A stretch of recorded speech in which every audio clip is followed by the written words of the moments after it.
ফোকাসের নেশা, কারো যদি ফোকাসের নেশা হয় তাহলে সে জীবনে যা চাইবে তাই পাবে। ঠিক এই সুমন নামের এই ছেলেটার মতো।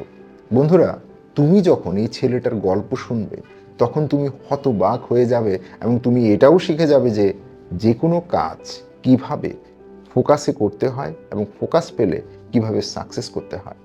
ইন্টারেস্টিং না? একটা ছোট্ট শহর, মনে করেন এই গাজীপুরের আশেপাশে একটা পুরনো সাইকেলের গ্যারেজ, ধুলোবালি, তেলের শব্দ, রাস্তার শব্দ আর চাকা ঠিকঠাক ঘোরার টুংটাং শব্দ। সেলিম নামের এই ছেলেটে বয়স তখন হয়তো তার বড় জোর 12-13। এটা কিন্তু সত্য গল্প। অনাথ, বাবা মা কবে মারা গেছে সেটাও সে মনে করতে পারে না। গ্যারেজের মালিক তাকে রেখেছে কাজের জন্য। দিনে 100 কি 200 টাকা পায়, মাঝে মাঝে 250 টাকা পায় যদি বেশি কাজ করে, আর 3 বেলা খাবার, এর চেয়ে বেশি কিছু না। সকাল থেকে রাত অবধি এই সেলিম চাকা খোলে, চেন লাগায়, পাংচার ঠিক করে, লোক আসে সাইকেল ঠিক করতে, রিক্সা ঠিক করতে। কেউ কেউ আবার খুব বাজেভাবে বকাঝকাও করে। এই ছোট্ট ছেলে ঠিক মতো কাজ পারিস না কেন, কেউ আবার টাকা কম দেয়। মালিক তখন সাব্বিরকে গাল দেয়, কিন্তু সাব্বির চুপ করে থাকে। কি করবে আর, খেতে তো হবে। একদিন দুপুরবেলা গ্যারেজের পাশ দিয়ে একটা গাড়ি এসে দাঁড়ালো, কালো গাড়ি, চকচকে। গাড়ি থেকে নামলেন এক ভদ্রলোক, সাদা শার্ট, প্যান্ট, চোখে চশমা। তবে তার চারপাশে ভিড় করে জমে গেল কিছু মানুষ। লোকে হাত জোর করে সালাম দিচ্ছে, স্যার স্যার বলে কথা বলছে। কেউ বেশি কথা বলার আবার সাহসও করছে না। নতুন একটা স্কুল উদ্বোধন করতে এই লোকটা এসেছেন।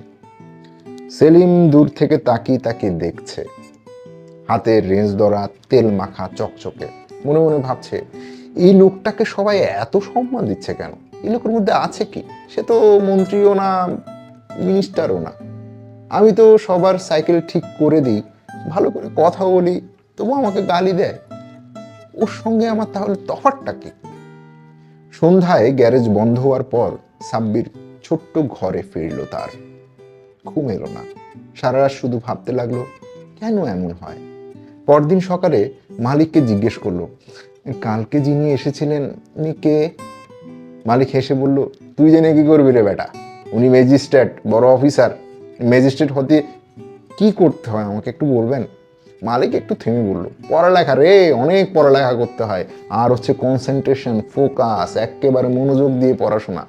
মানুষের মতো মানুষ হতে গেলে মানুষের মতো ফোকাস করতে হয়। ফোকাস শব্দটা সাব্বিরের বুকে ভেতরে বেঁধে গেল।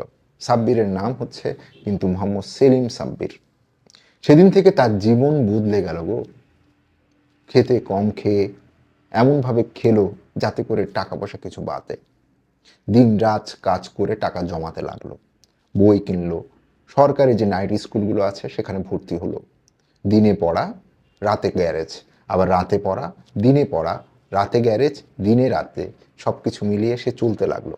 কারো সাহায্য নেই, কেউ পাশে নেই, কিন্তু মাথার ভেতর একটা কথাই ঘুরছে, তাকে ম্যাজিস্ট্রেট হতে হবে। বছর গড়ালো। সাব্বিরের বয়স এখন 27 চলছে, 28-এ পড়বে। গ্রাজুয়েশন কিন্তু সে শেষ করে ফেললো। বিসিএস দেওয়ার যোগ্যতা হলো তার। 1 বছরের জন্য সব কাজ ছেড়ে দিল, একদম সব। জমানো টাকার সেই ঘর ভাড়া দিতে লাগলো। দিন রাত পড়া, দুবেলা খাওয়া আর বাকি সময় বই। এই 2 বেলার বেশি সে খাবে না, কারণ টাকা নষ্ট হবে, ঘর ভাড়া দিতে হবে। 8 মাস পর এক রাতে হঠাৎ তার মাথা ঘুরে উঠল, পড়ে গেল মেঝেতে।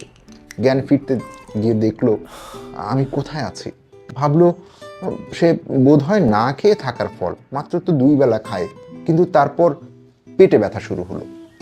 ওষুধ খেলো, কয়েকদিন পর আবার ব্যথা।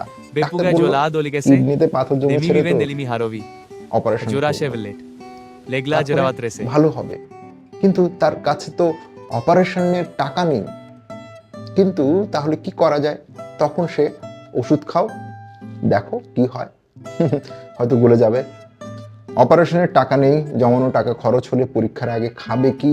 সাব্বির ওষুধ নিয়ে ফিরলো, মনে মনে বলল, আর 1 মাস, শুধু 1 মাস, তারপর যা হবার হবে। এতদিনের একটা পরিশ্রম। ব্যথা এলো গেল, বমি হলো, বেশি ব্যথা হলো, আবার ওষুধ খেলো। ওষুধের সাথে খাওয়ার যে খাবে সে টাকাও নেই, না খেলে যে শরীরও চলে না। তবু পড়া চলতে লাগলো। প্রিলিমিনারি দিল, পাশ করলো, টাকাও ফুরালো, বাড়িওয়ালা তাকে তাড়িয়েও দিল। বন্ধুর বাড়িতে কোনো মতে আশ্রয় নিল। লিখিত পরীক্ষার আগের রাতে বিদ্যুৎও চলে গেল। বাইরে রাস্তার পাশে যে সোলার লাইট আছে সেখানে নিয়ে গিয়ে তার বইটা সহ সে নিজে পড়তে শুরু করলো। গাড়ি যাচ্ছে, লোক হেঁটে যাচ্ছে, কিন্তু তার চোখ শুধু বইয়ে।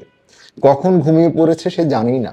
সকালে উঠে দৌড়ে পরীক্ষা দিতে গেল, লিখিত পাস। ভাইবার আগের রাতে ব্যথা এত বেশি বেড়ে গেল যে সে সত্যি সত্যি কাঁদতে লাগলো।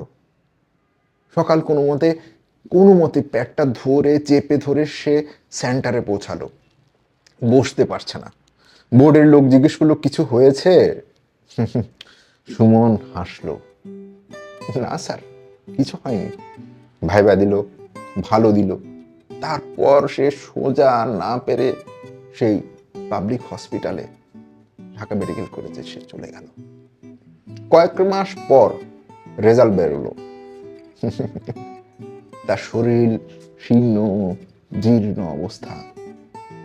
সাব্বিরের নাম সেই রেজাল্টে আছে, কিন্তু সে আজকে প্রশাসন ক্যাডারে ম্যাজিস্ট্রেট। ইন্টারভিউতে এক সাংবাদিক জিজ্ঞেস করলো, এত কষ্টের মধ্যেও ফোকাস হারাননি কি করে? সাব্বির শান্ত গলায় বলল, আমার ফোকাসের নেশা হয়ে গিয়েছিল। কষ্ট দেখলে ফোকাস ভাঙে, তাই কষ্টের দিকে আমি একেবারে তাকাইনি, শুধু লক্ষ্যের দিকে তাকিয়েছি। যতই ঝড়েই আসুক ফোকাস থেকে আমি সরব না। ফোকাস থেকে সরলেই শেষ, না সরলে পৃথিবী নিজের পথ ধরে নিজের মতো করে নেয়। আজ সেই সুমন আহমেদ সাব্বির ম্যাজিস্ট্রেট। সে গ্যারেজের পাশ দিয়ে একদিন স্যার বলে সম্মান পাওয়া লোককে দেখেছিল, আর সে নিজেই এখন সেই জায়গায়।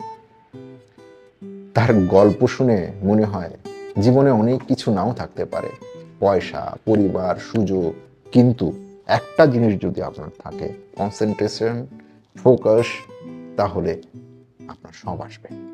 তুমি শুধু নেশার মতো ফোকাস করো ভালো কাজে, যেটা কিছুতেই ভাঙে না। তোমার যদি এমন নেশা হয় তাহলে তোমাকে কেউ, ইভেন আমাকে কেউ আটকাতে পারবে না। 2026 সালটা সবার আনন্দে কাটুক। আমি বন্ধুত্বহীন ফিরে এলাম।